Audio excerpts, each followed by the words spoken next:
All right, welcome back to the road to retirement. Different voice this time, bringing in Tony Marlette Jr. here at Brookside Tax and Financial, as always, with Tony Shore up in Minnesota. Gradient. Good morning, Tony. Well, good morning, Tony. We've got two Tonys. I like to call it TNT. There you We go. got TNT. We're dynamite, right? How's my intro? I know it's not Chris, but how was it? You were great. You were great. Chris, who at this Yeah, point? I mean, I that's didn't. what I I'm didn't saying. throw in a Minnesota barb though, so Oh, maybe it's not quite the same. yeah. You're not giving me a hard time yet. There's plenty of time in the show. Yeah, there we There's go. Still plenty of plenty of time. time to go. So, what are we talking about today, Tony? Well, today I thought we could go over some tips on selecting a financial professional. And I found it interesting when I was looking up topics for the show this week. The SEC actually has these tips on their website. So these are not like uh, tips that, we just want you to throw us soft toss questions or anything like that. These are things that people should be considering when they look for a financial professional. And I can always meeting with people for the first time. I can always tell, who's done their homework and who hasn't. And if you haven't, that's fine. That's okay. We're here to help. But at the same time, you do yourself a favor by doing a little bit, at least just some basic research at the beginning, and that's what we hope to help you with Well, today. the first thing on that list has to be good looks and charm. That's what you've got to look for in an advisor. And Tony, you've got that covered. So let's just check that off the list right away. Hey, we're not we're radio guys, so the good looks are optional. Yeah. Yeah, we were talking about how you almost went into radio yourself doing editing and production like I do. So Absolutely. Yeah, Mitch and I, yeah. it's a fascinating, or it was anyway, a fascinating business for sure. Yeah. Well, what is first on the list? What's the first key? So it's really easy. I think the first key here is just to ask questions. When you're meeting with somebody, I think it's still best to schedule an appointment rather than try to do it over the phone, or at least schedule a time to talk to somebody. But if you are interested in learning more about how somebody works with their clients, how a financial professional works their clients, just schedule a session, whether it's an in-person meeting or a phone call. I do not recommend just calling a place expecting to talk to somebody and start asking a busy professional a bunch of questions. That's why it's best to, put a time, designated time for this, but just ask some questions about, how they work with their clients. What do they typically do? Really anything that you're looking for. It's important to talk about your goals too and how they would help you reach those. Right. And setting goals is something that I know you'll help people do once they do start working with you, or hopefully they'll have some of those goals in mind when they come to you. But yes, you need to work with a financial services professional, and asking questions is key. And then I'm sure we're going to talk about some of those, some of the right questions to ask too. Absolutely. Yeah, I mean, I know when we take clients on, Tony, for the first time, we always give them, it's just a one pager, just a disclosure, nothing fancy. There's no jargon in there, but, honestly, read through it. And if you have a question, just ask. You can ask us, you can ask, take it home and look at it again. It's just a one pager. And then once we get more into the process with people, we print out I call it the blueprint for their financial plan. So we'll print out their blueprint. It's going to say what our responsibilities are. I always tell people also the responsibilities that they have, which really just means make sure that if we schedule a review appointment with you, that you're responsive to it. Yeah. We have everything else. We use our tools and resources to do all the research and everything, but we do give you that ahead of time. Again, it's not a lot of jargon. Just look through it, make sure it makes sense. Yeah. Exactly. And so you want to make sure that you also come in prepared, ask the right questions. What's next on the list? So I would just say also more specifically, find out about their solutions. This goes back to the goals part of the conversation where, if you have a goal of X, how can the financial professional help you get there? That might be, advice on choosing investments, maybe doing some tax, which is an area that we can help with. A lot of financial uh, professionals can't necessarily dip into the tax realm of things. We certainly can. Retirement planning and then insurance advice as well. So how do those all work together? We put a whole plan together to show you how it works. Yeah. Well, I like this one, but I think the key here is, and Tony, let me ask you this. When you say find out about their solutions, what you're looking for is if you meet with a so-called financial planner or financial professional, and they say the solution to meet your goals is this one magical thing that's going to do it all for you. Hmm. Like this insurance product is where you want to be. Or you go to a broker and he said, we're going to put all your money in the market. If it's one thing Right. and they're only focused on one thing, that's probably a red flag then, isn't it? I would say that's a problem. I think of it like a grocery store. If you go into a grocery store, say if you're looking for some bananas, you want some lunch meat, you want some bread and some eggs. That's four different areas of the grocery store. If you just go to a farmer's market, I have nothing against farmers markets, by the way, but if you Right, just go to, say, a produce stand, you're not going to get all those things. So you want the right. more complete picture, kind of like the one stop shop approach, rather than hiring four or five different people or four or five different companies who, in all likelihood, are not going to talk to each other about your goals. And they're focused on what's in their best interest, which is selling you the products they have. That's why there's such an advantage to working with an independent financial advisor like yourselves, right?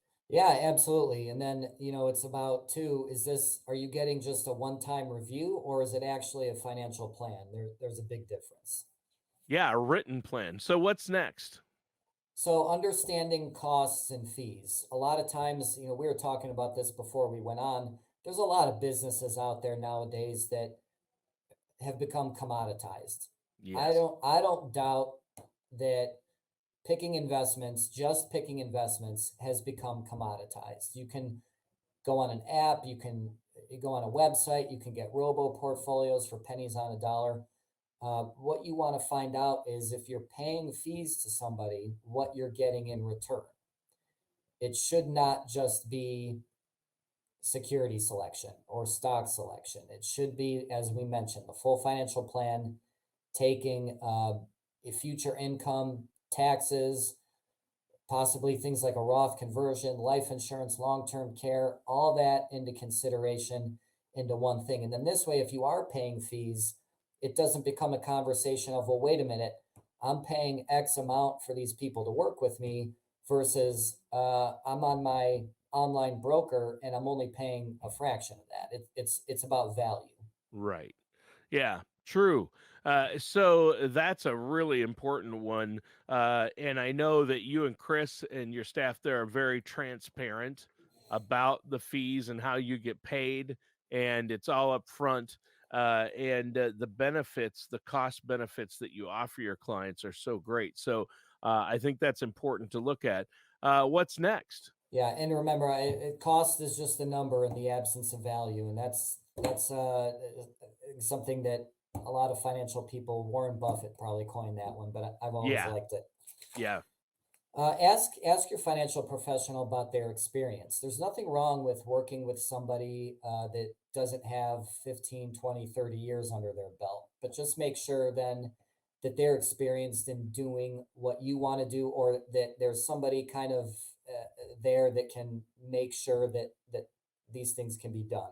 Again, nothing wrong with everybody's got to start somewhere, but at the same time, depending on how complex and detailed your goals are, do you really want to work with somebody who's never done it before? yeah. Yeah.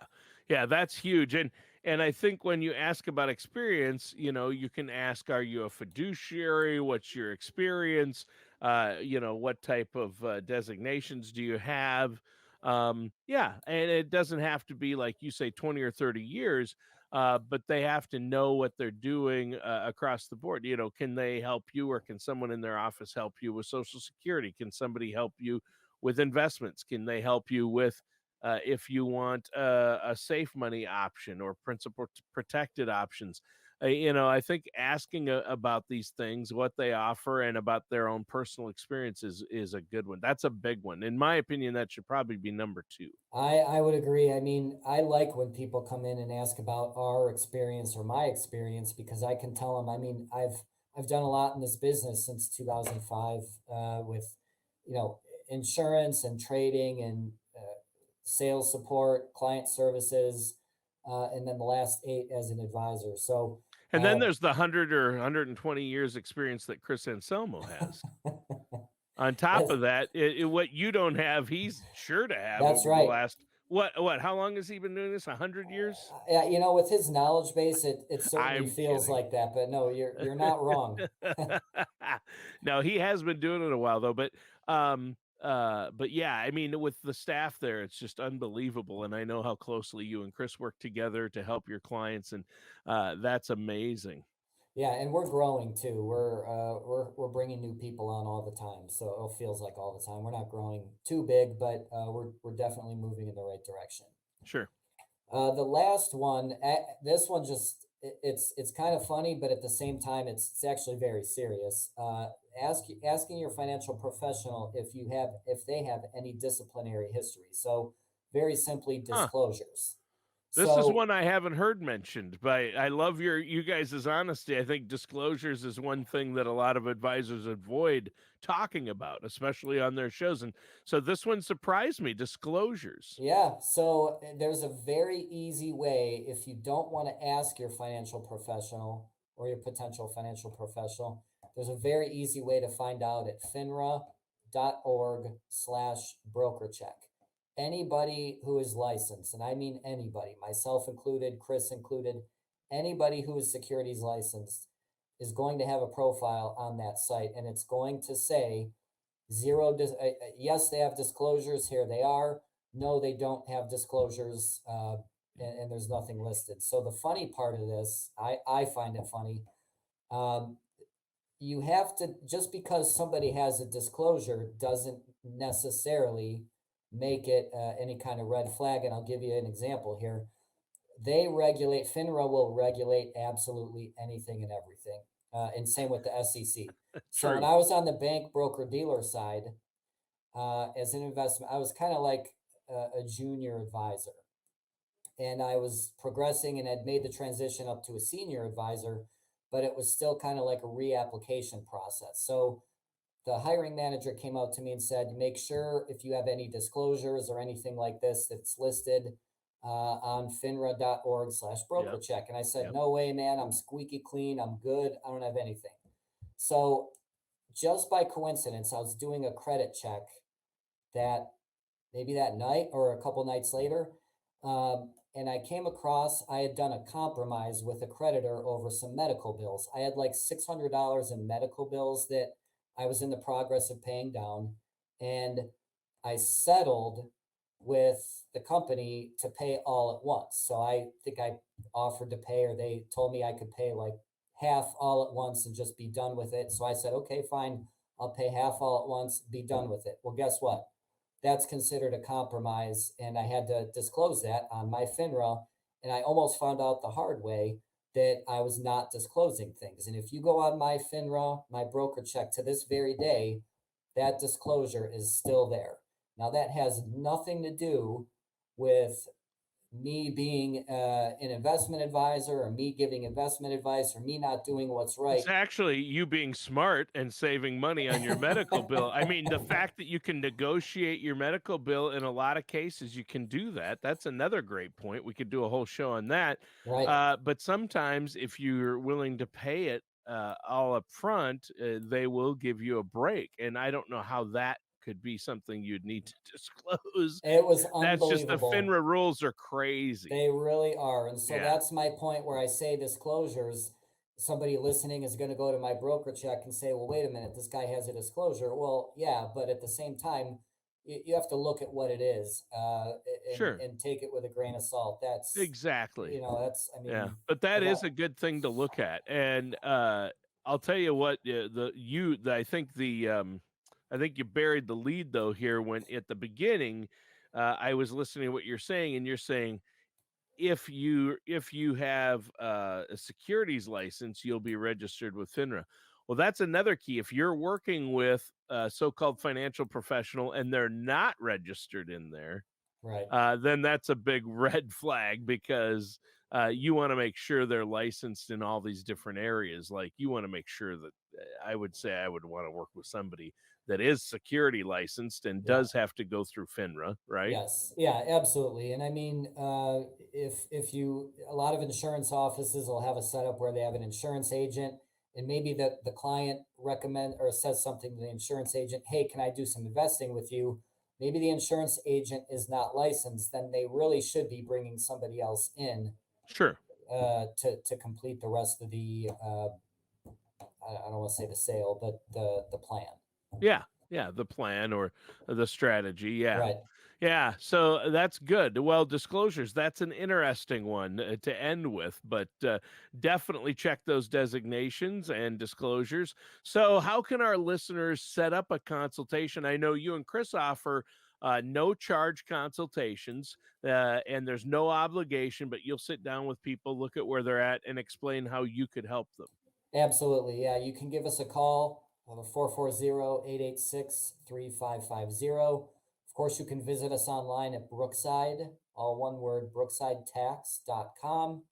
Our YouTube page is at Brookside Financial. You'll find market updates. You'll find videos on estate planning and what caregivers need to know. And then, of course, our Facebook page, which is a little bit more on the light side, a little bit more on the social. You'll find pictures of the staff from when we were babies, pictures of our puppies, our families. That So I want to see. we had my pup in the office last week, and Awesome. she's pretty popular around here. So she's Oh, floating around on our Facebook page. yeah, my dog walked past in my studio while we were recording. You could Is just that see the right? back. We'll see if viewers could catch that. And on the YouTube page, they can also view past episodes of the show, right? The Absolutely, weekly show. yes. Yeah. Good point. Yep. Yeah. All right. Well, that sounds great. And I really appreciate it. It's been a great show, Tony. All right. Thank you, Tony. We'll talk to you soon. Yep.